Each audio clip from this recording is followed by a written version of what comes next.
Good morning and welcome to the Budget Committee's hearing on strengthening our fiscal toolkit, policy options to improve economic resiliency. I want to welcome our witnesses here with us today. This morning we will be hearing from Dr. Doug Elmendorf, Dean of the Harvard Kennedy School, and of course, former Director of the Congressional Budget Office. We have two of those here today. Dr. Olubenga Al-Jalori, the Senior Economist at the Center for American Progress.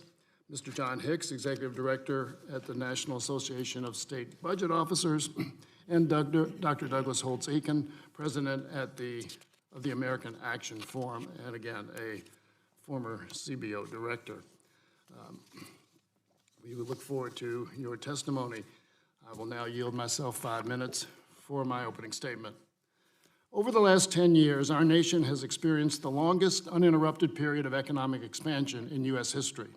However, we can't afford to take it for granted. We know that business cycles are real and eventually periods of economic expansion come to an end. Of course, no one hopes for a downturn, and no one can know when one will hit, how long it will last, or which sectors or families will be impacted the most. As members of Congress, it is a responsibility of ours to make sure the federal government is ready to respond to a crisis before we are in one.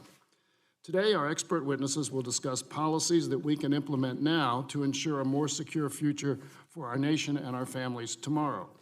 As we all know, recessions damage our nation's fiscal health, put stress on local and state budgets, and most importantly, are also costly and painful for American families.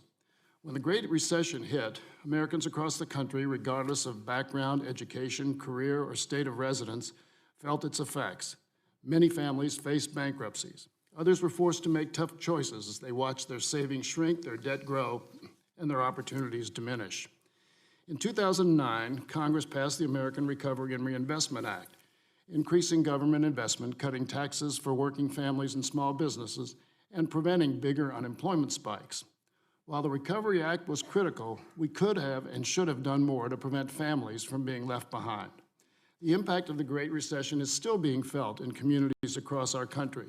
The bottom 50% of households have only just now, more than a decade later, recovered the wealth they had in 2007.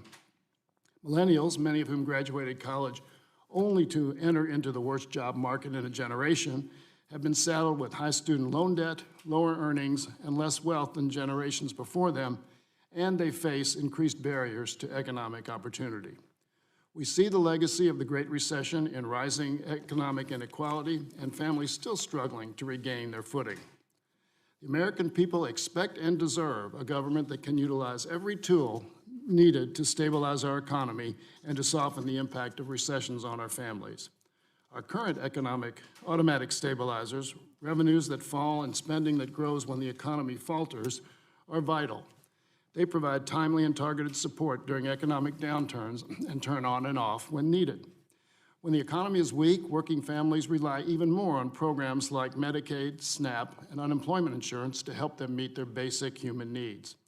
At the same time, payroll taxes and income tax withholding adjust to reflect what families are earning, and they are temporary. When the economy gains strength, fewer people rely on these programs, so spending falls.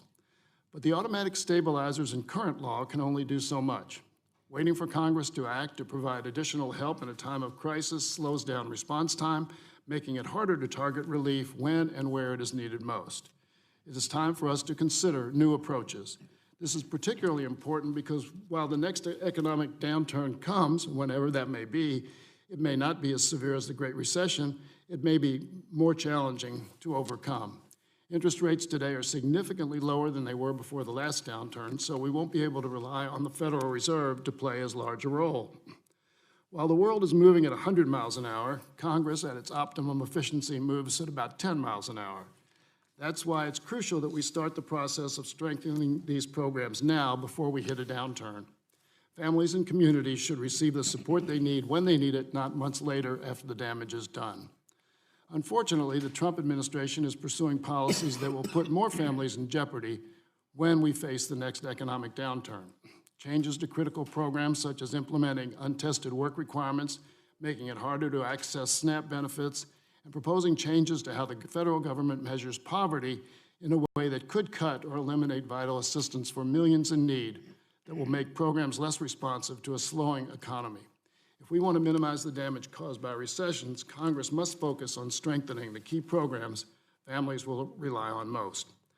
While we can't predict when or if a recession might hit or how severe its impacts will be, it is our responsibility to ensure our government has all the tools it needs to respond when necessary. We cannot afford to leave our nation and our families unprotected.